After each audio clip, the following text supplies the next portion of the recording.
fact. What is this commentary? In the inner city of Mumbai, India, not far from the poverty-stricken slums, on the renowned Altamont Road, stands Antilia, the most expensive home ever created. Wait, this is the house from Hitman. This home ascends 27 stories. Wait, this is literally from Hitman.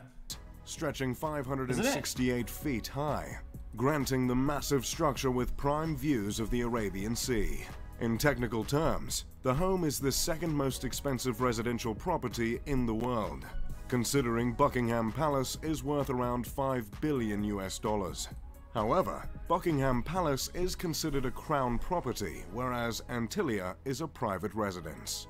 And the most expensive private residential property at that, with some pricing estimates as high as $2 billion.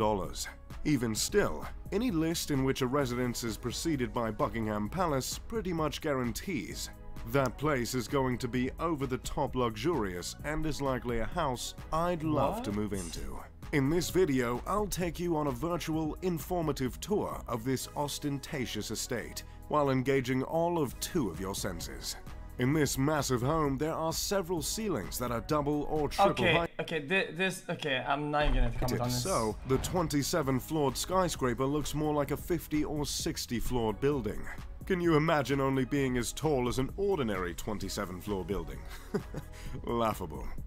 On some of the lower floors, there is a multi-level car lot that can hold 168 vehicles, including Mukesh's precious RS5 Crore Maybach, a car for very important people.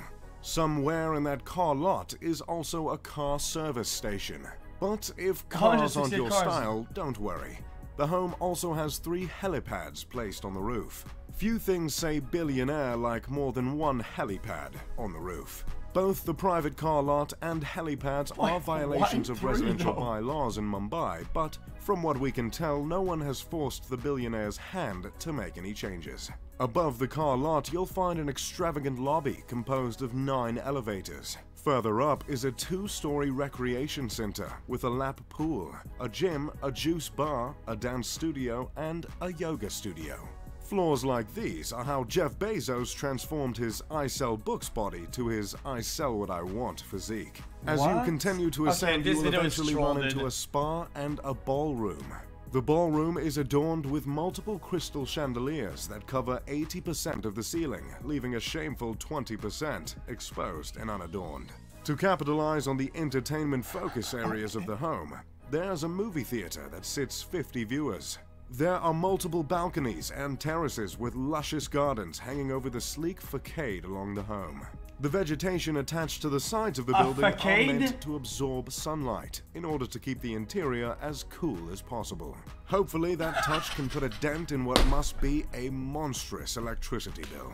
As if all this luxury wasn't enough of an escape from the hot, busy streets of Mumbai, the home comes fitted with an ice room equipped with a snow generator, meant to mimic a winter wonderland, a creative addition rivaled only by the likes of Willy Wonka.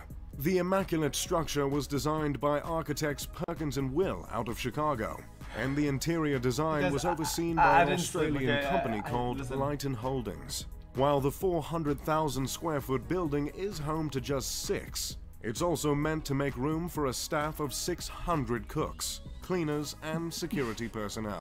So that makes the size of the mansion less excessive, right?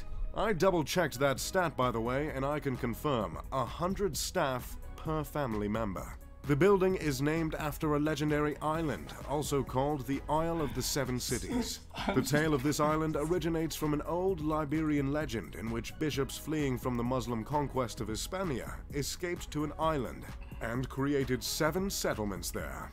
There's not much else on that fun fact, and no one seems to know why the owners of the home took to that fabled island. But that's the thing with being a billionaire. No one questions your decisions. Considering the unique shape of the skyscraper and the fact that its construction cost not 6, not 7, not 8, but 10 figures, it'd be a fair assumption to presume the design of the home is symbolic, or at least, you know, on purpose. And that assumption would be correct. This incredible structure was meticulously crafted with Hindi influence and generously laced with religious symbolism. Within the 27 stories, there are 6 sections of the home that are meant to reflect earth, water, fire, air, sound, and light. These elements were placed from bottom to top as to mimic not Nickelodeon's Avatar, The Last Airbender, but the ascension to enlightenment. Throughout the mansion there are two reoccurring motifs: the sun and the lotus. These symbols are meant to represent rebirth. The materials used to stand for these themes include marble, crystal, and none other than mother of pearl. There is a temple in the home in which the family of 6 goes to pray regularly. There are many statues of Hindu deities throughout the home, including the Hindu god Ganesh, revered as the remover of obstacles, and Shiva, the Hindu deity who destroys to make way for new creation. Okay. Phew. Okay, well that was a disaster. Wow, okay, thanks man. It's missing the couple rings, man.